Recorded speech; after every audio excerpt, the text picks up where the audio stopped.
discrimination, inequality, forcible transfers, administrative detention, torture, and so on. Each violation on its own is a travesty, but their true gravity becomes apparent only when taken together. It is then that the depth and extent of this system of oppression is revealed to be what it is: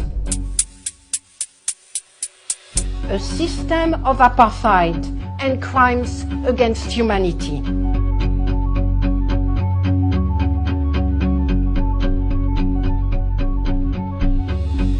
Amnesty's report makes clear that Israel enforces a regime of systematic oppression and racial domination against Palestinians, and that its political and legal systems are designed to enforce and secure Jewish racial supremacy and domination.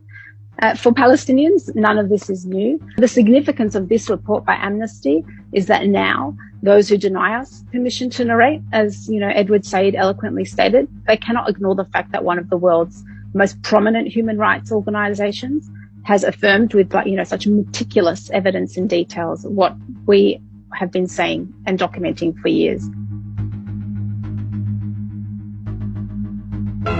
In May of 1948, a new Jewish state, Israel, was born in a bath of blood.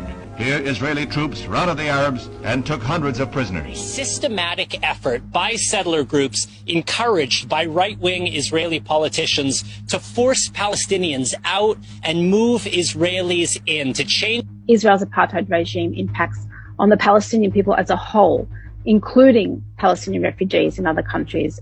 My Palestinian cousins and family in Jordan are denied the right to step foot on Palestinian soil. My father, who was born in 1945, so he's older than the state of Israel, we have a home in our village Burqa in the West Bank.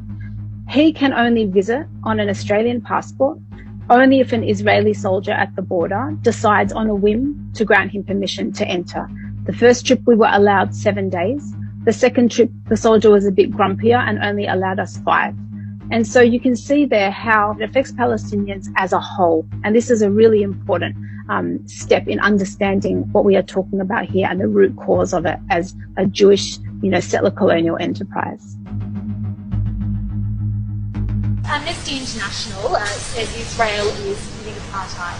As a close ally, will you condemn Israel, and will as Australia reassess its relationship with Israel? There are criticisms made of all countries, but I can assure you that Australia and my government in particular will remain a staunch friend of Israel.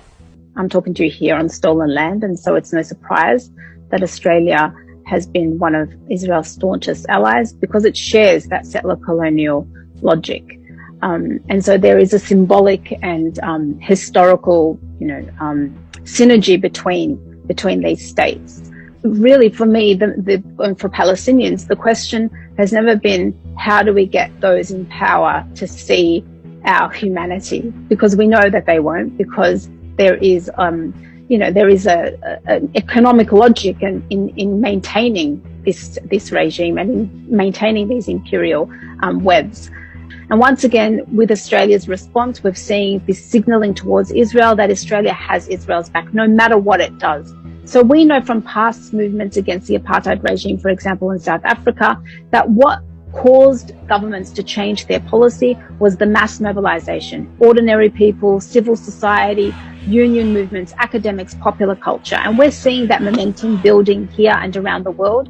Popular support of Palestinians is growing, and that dam is going to burst. And those who support apartheid will be on the wrong side of history.